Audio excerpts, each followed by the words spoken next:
Welcome to Try Babies, the podcast where we're not afraid to be seen trying and crying. You're joined by Sunroom co-founders Michelle Battersby. That's me. And Lucy Mort. That's me. We helped build the world's largest dating apps, Bumble and Hinge, and now we're in the thick of building our own tech company, and we're bringing you along for the ride. Each week you'll hear from us as we fill you in on the good, the bad, and the ugly when it comes to business, career, relationships, and everything in between. We'll tackle your try or cry questions and share workplace tips that we've learnt along the way, as well as interviewing inspiring business leaders. So get ready to go after what you want, be courageous, back yourself, and build your dream career. This is Try Babies.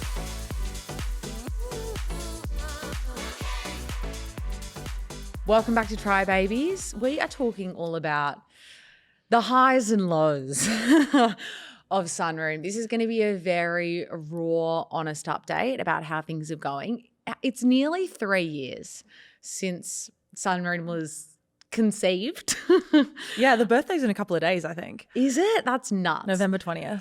That's nuts. So we are coming up to 3 years since we began this wild ride. So we're doing a little bit of reflection. But before we get started, let's do our try or cry. So Lucy, what have you been trying or crying about since we last caught up? Okay, I guess I have a quick one for both, a try and a cry. Yeah. I am trying with all my might to build an incredible engineering team at the moment. And that's like, I think I'm just I know I have to put in more effort than I ever have before. I'm like going and taking senior engineers out to lunch to ask them about like how they've built their teams and what we should be looking for. I'm like really networking hard. I am, bringing on extra contractors and giving them a shot.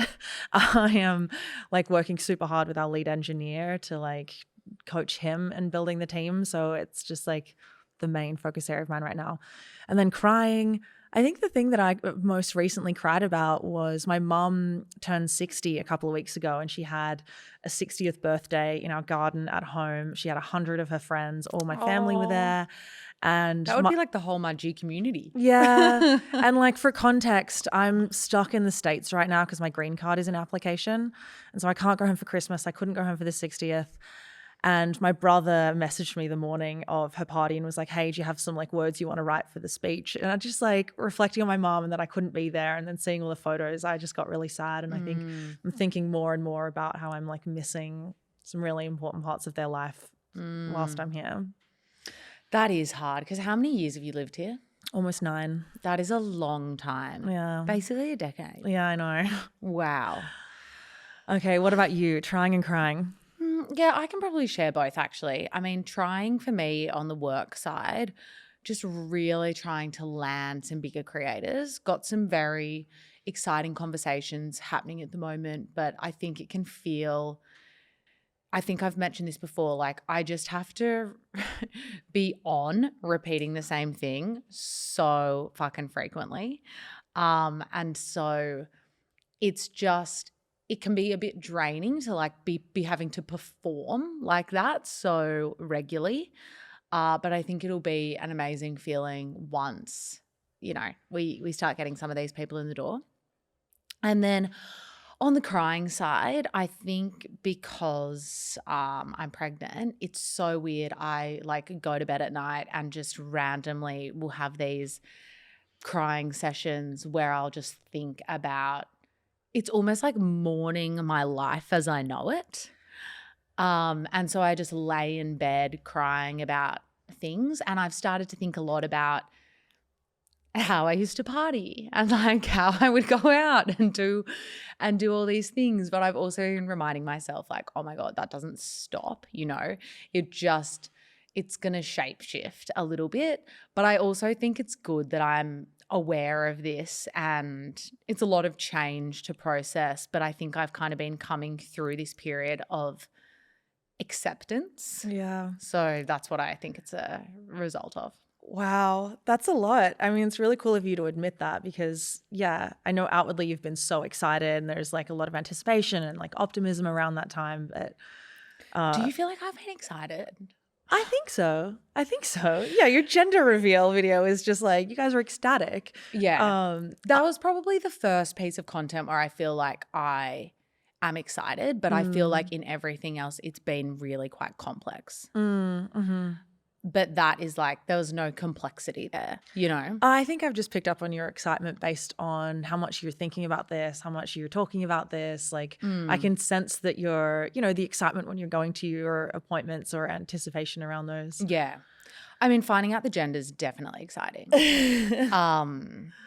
But yeah, I think it's like, it's such a weird stage at the moment because like my body doesn't really look different, but everything feels quite different. Yeah. And so I guess it's a good thing that you're doing this grieving now, so the child Yeah. doesn't understand that you're grieving because they're there. yeah. Well, I mean, I'm sure everyone would feel, I don't know if it's fear. It's just like, there's change coming, but you don't know the extent of that change. Some people say, some people literally have said to me, it's not that hard. Yeah. But a lot of people aren't really allowed to say that. Yeah. So I don't know. There's just loads of different perspectives out there. I think I'm just trying to like really feel all the things I'm feeling. Yeah. I went to an NFL game yesterday, a live NFL game with a 5-month-old baby with earmuffs on. He had a great time, literally had a great time. And then like everyone went out to a bar afterwards and he's there, like parents are having like a couple of mugs. Like it's just like. Yeah, that's the stuff you need to see and hear. Yeah. Honestly, not the like, just you wait, enjoy it while you can. You think you're tired now? Fuck off. Honestly, fuck off. Okay. Should we get into it? Yeah. You want to start? Yeah. So we kind of want to start with like where things are at, like the current state of affairs. And I think maybe a couple of like facts or points that we could share just to like set the context. We like historically Sunroom has always grown month over month, which has been awesome. That's like the name of the game in business. You keep growing, you keep beating your previous month. It's like a grind for sure. But we experienced our first down month, which means revenue wasn't as high as the previous month, maybe 2 months ago now, which was, it was a bummer. I don't think there's a way around it other than just to describe it as a bummer for me at least. Yeah, I think it had definitely been a motivating force behind the team that we were able to grow month on month. And sometimes we were able to have like pretty big growth months. But even when we had those months where we would grow, 35% on the previous month, I would still never even really be able to feel all that happy because I'd be like, oh God, I wish we could have just hit the goal and grown by 20% because now the goal is even higher the next month. Yeah. So I think even as we begin to talk about it, it's so interesting because I think what growing month on month does is it actually just makes things easier. I don't think it necessarily brings you more or less joy. I think it just generally makes things easier because there's that hope that everyone can kind of see, or like the results are directly in front of everyone's faces and you can say, oh, look, it's working. But then when we had our first month where we didn't grow, that was the first month where it was like your balloon gets like a little bit deflated and it's not as easy anymore because there isn't just this what felt like a naturally inbuilt motivating wheel, behind us, pushing our engines along. But like not growing is like part of reality of any company. Like most companies at some point in time experience either a down month or, a month where a flat month or a series of flat months. And so I think we kind of needed to experience it to know how to operate in tougher times. Yeah. We've had this conversation a lot. Like, I don't think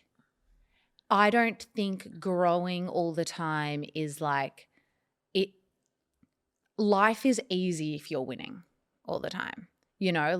Everything is a little bit easier if you win every game on the weekend. Yeah. But if you start losing, that's when you need to dig it a bit deeper. And I think that's when like culture really shows up and camaraderie and like all kind of one team, one dream. We're all kind of feeling this together. And so I actually think this first down month situation has been the first time where our culture has really been tested and the resilience of our team, and I think how we drive the team collectively, but also how like individually people drive themselves. Yeah. And how you are when the going gets a little bit tougher. Yeah. Or maybe when things don't feel so certain. Like we've had, quite a few conversations about morale. I think we're hypersensitive to like the morale of the team. Because like if the morale suffers, like everything suffers. You're not as excited to like do the work, to get things done, to really drive super hard. And like now more than ever, like that's the sort of energy that we need. And so it's like what are the other ways in which we can like conjure up and create really awesome morale? So I think it's like focusing on the little wins is like what we've really kind of had to default back to. I think like when things are growing, I don't think people shout out the small wins as much as they maybe even should. But when you aren't having these up months, it's like, okay, you really need to focus on, well, what is going well within the team? Because like we were speaking about earlier, we've actually still had all of these first time moments. And so it really actually sucks if you allow just this one kind of, it is a core metric, but this metric that you're so focused on to completely overshadow all the things that actually are looking better and still working in our favor. Yeah, because like all of your efforts at startups like compound. Like there's stuff that we're working on right now that won't show up in our revenue for like 3, 4, maybe 5 months. So that can like sometimes like, I don't know, like test you or test your patience. But to your earlier point, like it has been, I don't want to say confusing, but an interesting time because we have had like a series of really awesome things happen in our business. For example, we had a celebrity for the first time organically find Sunroom and join Sunroom and set up an account. She's like, running it now. We had a fucking viral reel. I feel like this will just like blow marketers' minds. Like we had a viral reel that I think at this point has given us 30,000 Instagram followers. It more than doubled our follower base from this one reel that just went viral. It brought us the most ever creators to earn for the first time, and I think crack $1,000 a month in earnings. And it brought us this celebrity who's Christina Milian, which will be a real throwback for everyone. But like, I wonder if she'll see this. I was actually low-key fucking obsessed with Christina Milian. Like I can remember buying her single that is it Tell Me What You See When You Look at Me? What is the name of that song? It's in my head. I'm not going to sing it, but she had some fucking bangers. And she literally just signed up to Sunroom, and we've just been chatting with her, has been bringing on all of her friends. And so there are these really, really cool things coming, but I think it's just felt like it's been really hard for us to like move the needle with the product. Like things have felt hard on the engineering side. And so there's kind of less happening for us to create these moments out of and new tools for us to give all of our existing creators. And so we're having to create more of our own moments. And for context, I think this is helpful for people to like think about engineering as a resource, and it's a limited resource. We have a pretty small engineering team, although we've like hired some new people recently, but half of our engineering team has been focused on building Android. That has been like our most requested platform item thing. And so we made the call, and we've been putting it off for a while because we knew it would be a drain on our very limited resources. We knew it would mean— And it's point proven. Yeah. Like we've had to sort of like put a pause on shipping new features for our existing creators, like the ones using the iOS app, so that we could get Android up and running. And we've just felt it. Like we've definitely felt it. But like those are the sort of like trade-off decisions you have to make in order to like Android is like a longer term, bigger bet. Like it is definitely going to pay off in bigger ways. Yeah. And but, sorry, keep going. Yeah, no. But I also think this is just brought to my attention. Like we've also copped so much shit on our socials for not having Android. Like the amount of, and it's usually, I don't mean to generalize, but it is usually men that come and completely shit on us in the comments and in our DMs, basically saying that we must have a shit team and like, how could you be missing out on so much value not having Android? Like, who doesn't launch, you know, both of these products at the same time? Everybody, nobody launches them at the same time. I know. And it shows this. I often sit there thinking, do you feel like you have the authority to say this because you know we're a women founded company and you like completely doubt our like ability to kind of make decisions and know what we're doing here? The reason why you don't launch with both of these things at once is because you don't even know if your product's going to fucking work. Yeah. You don't even know if people are going to use it. You don't know what features people are going to gravitate towards. So it's like you focus on getting one product right. Yeah. And then once you've proven, okay, this thing's actually working, people want it, we're in a bit more of a stable position, now we will bring Android into the fold. But this is why you don't do these two things at once. If we had tried to do both of these things at once, it would have honestly taken us 2 years to even get Sunroom off the ground. Yeah. I think. I mean, I'm nervous now because we're still iterating on the core product. There are still like changes we're making as we learn things. And I'm nervous now that we've added a third platform. So every change we're going to have to make and test, like we then have to make it across all the 3 platforms. Yeah. And the 3 platforms for anyone listening is our iOS app, web app, and Android. So yeah, it is just, and it does suck because we're feeling it. I think we've felt it in our numbers that our iOS creators have kind of been left for, you know, the months we've been building this, and then we haven't got Android out the door yet. So we haven't been able to see that boost in what Android might do for our revenue. And so we have had to make sacrifices to be able to get this out. And I think it's really drained our engineering team, but I think it's kind of been a bit of a drainer on the whole company, to be honest, because it's taken us a while and we've kind of just been having to use what we've got in the meantime. But I think our mentality around our engineering team and building the engineering team has also changed. Like we've been so under-resourced and I've known that. And we've been basically since the start of the year up until maybe 2 months ago, trying to fill these like 2 senior full-time roles. And I think we were going up. We had the wrong approach essentially. And really what we've done recently is we have brought on contractors, like senior contractors. In some cases, it's people that live in other countries, but they can start immediately. They're very fast. They work on an hourly rate. So they're like extremely driven and diligent about like working within a certain period of time. And they already have the skill set. And I think we're like relaxing a little bit because we're not like, oh my God, we're having to spend all this time investing in this interview process and deciding whether this is the right person and making them a big offer with like all of these benefits. We're literally just taking like a faster and more iterative approach literally to building the team and resourcing the team.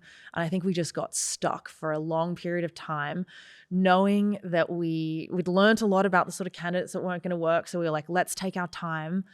And I think we like burned a lot of time with a super small engineering team, whereas we should have just like stacked them with contractors like we have now because we're moving now. Yeah. I don't think people would even realize how small our engineering team truly is and also like the complexity of our product and that so many things are being done for the first time. I do think we've been really fortunate in the sense that I think our creators really get it, probably because they have a lot of connectivity with our team, to be honest. Like we do so much for them resource-wise, hosting workshops and have built these relationships and they kind of know that we're building things for them. Yeah. I mean, the biggest thing that I would just wish is like more empathy for the process of developing software. Because it's like everybody uses these apps that have been around for like sometimes a decade that have thousands of engineers working on them. So of course they feel completely seamless. Yeah. We're a year and a half, we're like 2 years into the development process of Sunroom. Yeah. And we've had basically 3 engineers. Yeah. And really limited resources the whole time. And people are comparing the functionality of Sunroom to an Instagram or a TikTok. Companies worth billions and billions of dollars with, thousands of engineers. And that's kind of what we're up against. But that definitely is a privilege, but I do agree. I feel like sometimes people just come at you with demands and it's like, do you actually understand how hard that is or how complex that is? But it's also this expectation that we will have all the things that these other platforms have, and sometimes there's this feeling of like, oh, well, you don't care if you haven't built that. But it's like, actually, that's just a really complex thing to build that we have to prove way more to ourselves before we know that's a worthy investment and worth our time. And it's like, if we prioritize those things now, we might never even make it. Yeah. If we prioritize the wrong things. But at the end of the day, and this is like credit to you, a lot of our creators have chosen us because of our brand, our unique positioning, and they're not going to use other competitors that have more built out products because of what we stand for and like how we represent them and like how we help them. But it does, like, all this is to say, I also really, like, at the end of the day, we're serving people, we're trying to build something that people really want and that they love to use. And so the end goal is to create something that feels as seamless as TikTok and Instagram. Yeah. And ideally in the shortest amount of time. Yeah, it's the aim of the game. We're taking a quick break from the episode and we'll be right back, but we love hearing from our listeners. So if you have any burning questions for us, please hit us up on Instagram at our Try Babies, the podcast Instagram page. You can also join us in our Facebook group. Let's get back to the app. How do you feel our first down month affected you personally? I mean, probably there's a lot of like things that I would say to investors, like, you know, we've continued to grow, or like, you know, we've averaged this growth rate month over month since we launched, or yeah, it's hard building Sunroom, but we keep on growing. Like these little sound bites that basically just like gave me a lot of confidence. I felt like no longer truly authentic saying that because of this down month. So partly it was like just like external forces where I'm like, oh man. But I don't think it wasn't enough for me to like doubt the entire thing. Yeah. Yeah. Mostly because we've been in market for, I don't know, like 19 or 20 months at this point in time. And this is like, you know, so 1 out of 20 is like pretty good. Yeah. And I can see that the product is working. Yeah. I think that's it. I think if like nobody was using our product, nobody was making money, nobody was coming on and like getting set up and starting, that would feel really shitty to then have that in addition to just like backwards months. Yeah. But where like the people who are making money on Sunroom love us. Yeah. And like that's the like core motivating thing here. Yeah. And they tell us, they're like, this has changed my life. This has literally changed the quality of my life. Yeah. And so like coming back to that and being like, we've built something that people are using, people are spending time on. Like if you look at the minutes that people are spending on Sunroom a day, like that is so indicative of value, let alone the actual money they're dropping on our platform. Yeah, I think because I still feel like there's so much more to be done, it doesn't really rattle me that much. If anything, I just see it as a little bit annoying. Yeah.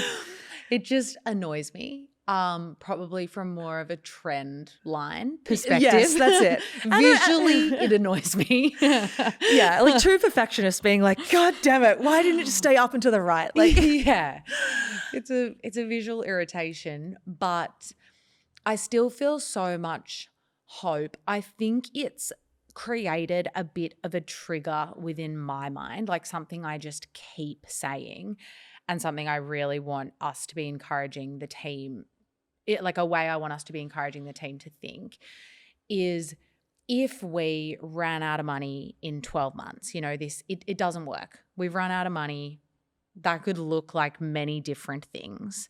But if that did happen, what would you be sitting there thinking we should have done? Like, what would you be sitting there thinking was the thing that caused that? What would be your, like in your memoir, what would you be writing contributed to that?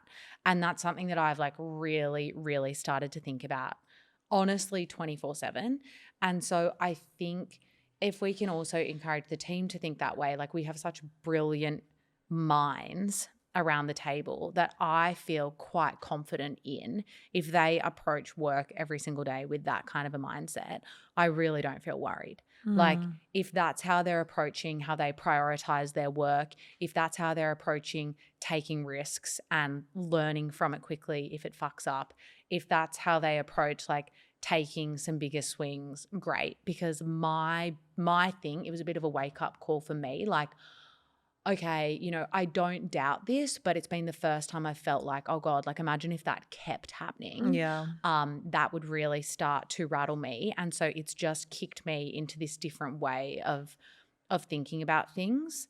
And I think it's also like the main thing for me is just pace. Like I think it's kind of created this opportunity to reset is how I would frame it actually. Yeah. I feel like if we failed and I look back, I think my regrets would be centered around our product. Like we just didn't like keep going back to the quality. We are on the same page. Yeah. I definitely this is like going to become a Lucy and Michelle catch up recorded. But I've been thinking about this like deeply over the weekend. Like it's been really on my mind. And I actually think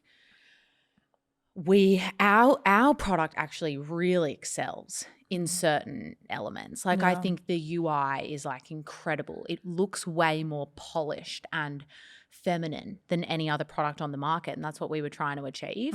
But I also think there are things in it where we've almost tried to do too much, and I think it can be to our detriment sometimes how much we really listen to our community. And I think this is something all founders really need to be aware of. Is like you definitely want to listen to your community and what your customers are asking for, but at the end of the day you also have to be strong enough to make decisions around, okay, with that all in mind, what is also the best course of action for this business? And I think we've tried to solve too many problems sometimes and almost like created a bit more of a mountain for ourselves, like technically, and then also a mountain for new creators who've never heard of us to then climb when they come into our product. And so I think we almost need to be doing a bit of a reset from a product perspective of like, we're still a startup. Like we still need to be like scrappy, take risks, back our intuition. You brought up the Airbnb podcast the other day. I think the best thing he said is how founders lose their ability to be instinctive because all they are is instinctive. And then they get customers and then they get data and then they doubt themselves and they get deep in these fucking webs and they just don't take risks. And I think we've been doing that a bit. I think we need a I want to see us do some risky things. So I honestly want to see it. I almost have I don't know if it's the opposite perspective, but Lucy!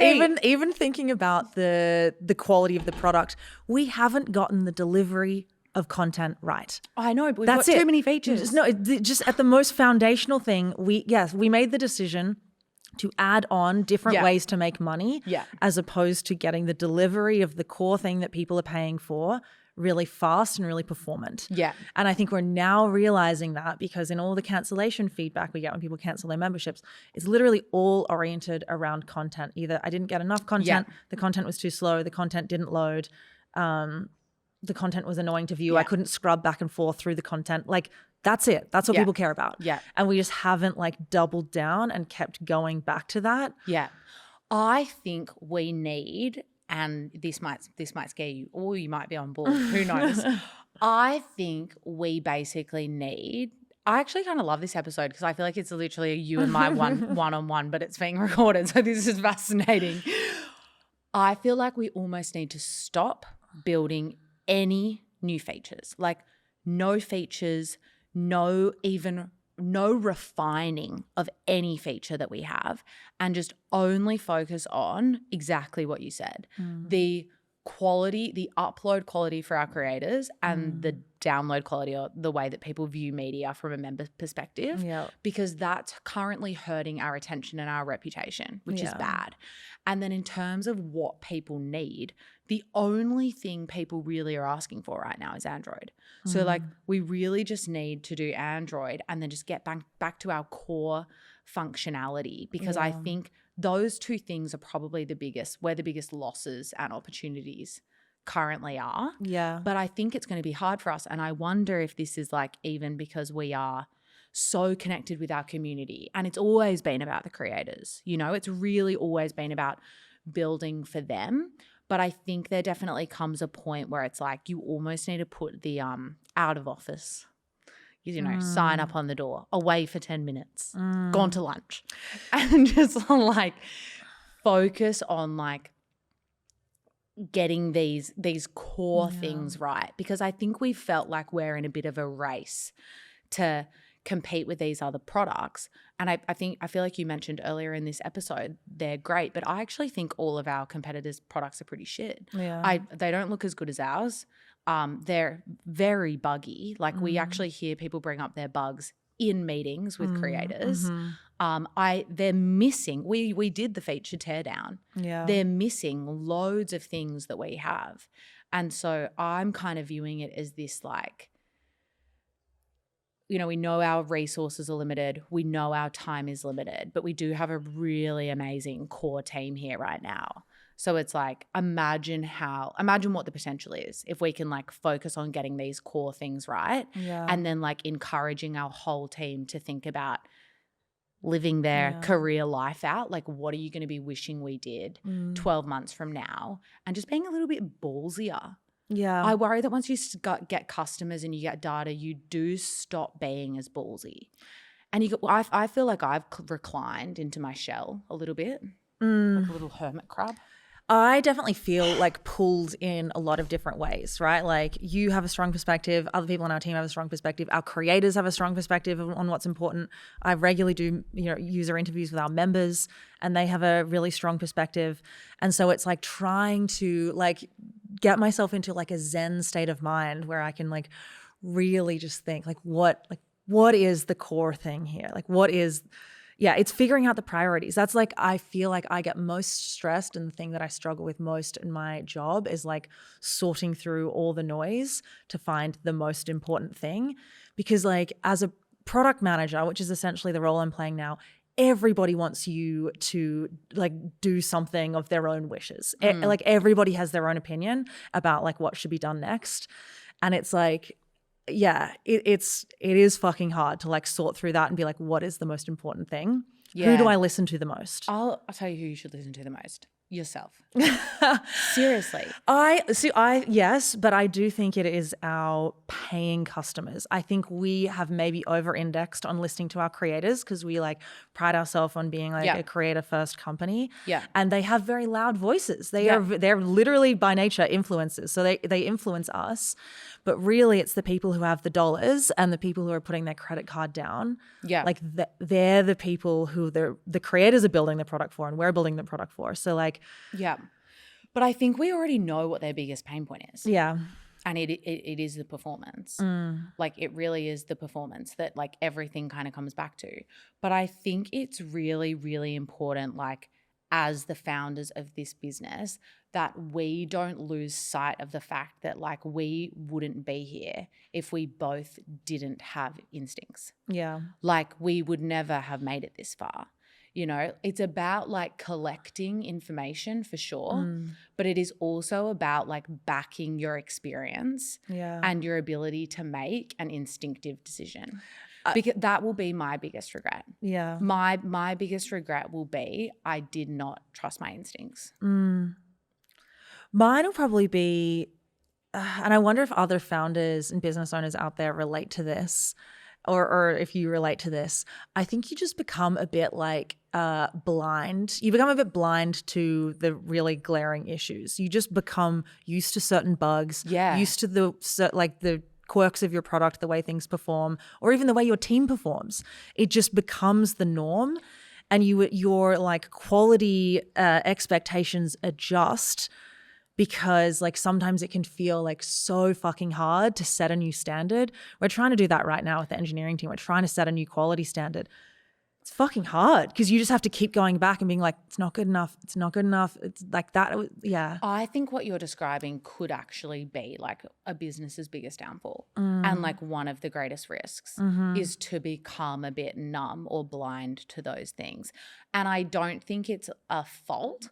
I think it happens naturally because you get so bogged down in the day-to-day and in the grind, and like both of us get deep in the weeds. Like I have to make a conscious effort to like pull myself out of the weeds, slap myself across the face, remind myself what I've done, what I've been a part of, and like why I entered into this and what I believe the potential is.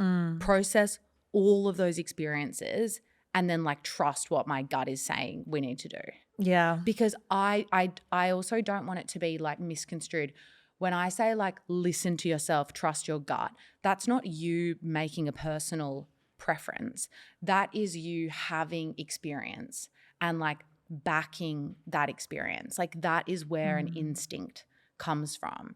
It is a download of like anything you've ever been a part of. I think the interesting thing that I'm realizing about myself is some instincts or, you know, intuition that comes up, I will unconsciously push away because of the work I know involved in listening and honoring that thing. Which is, yeah. Do you have an example? So like maybe some examples around our product. Yeah. Literally media loading.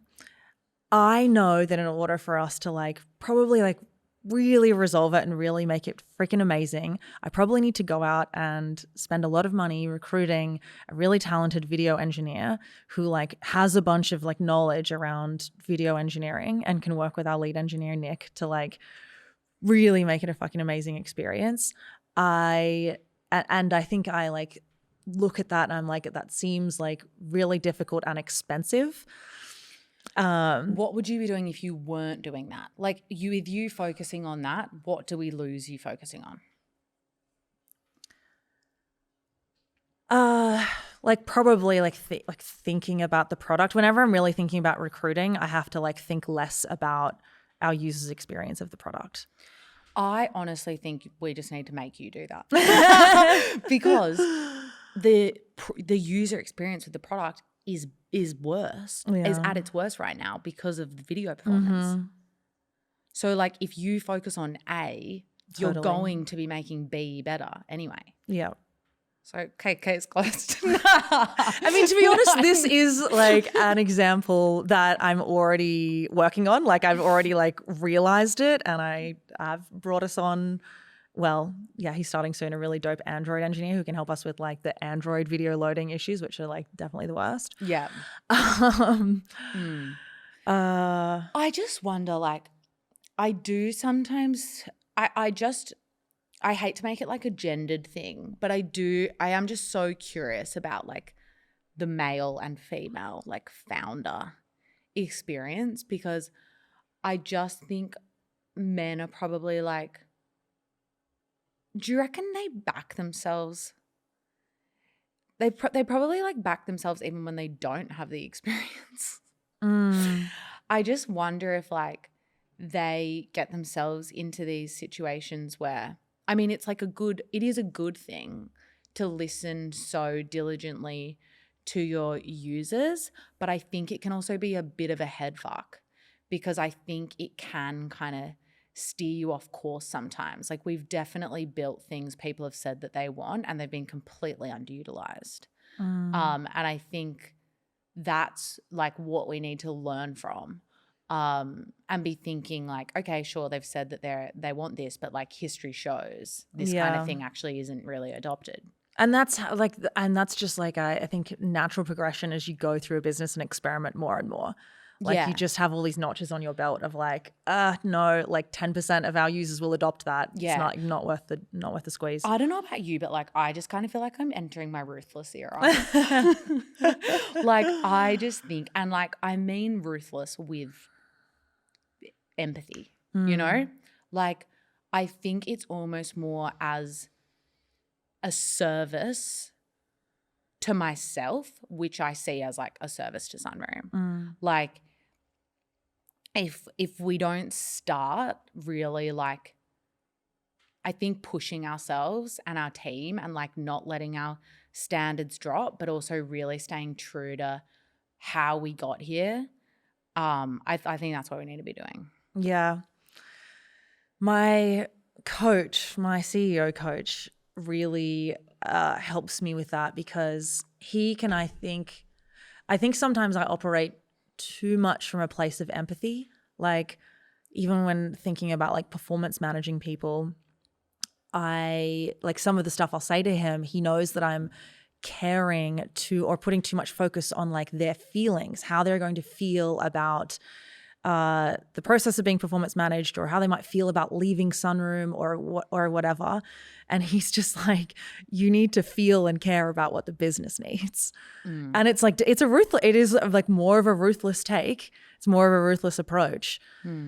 I think it's definitely like it's aligned with this nice versus kind stuff. Like it's not, you could also completely flip the narrative. Like it's also an opportunity to put someone on a performance plan. You're giving them an opportunity to up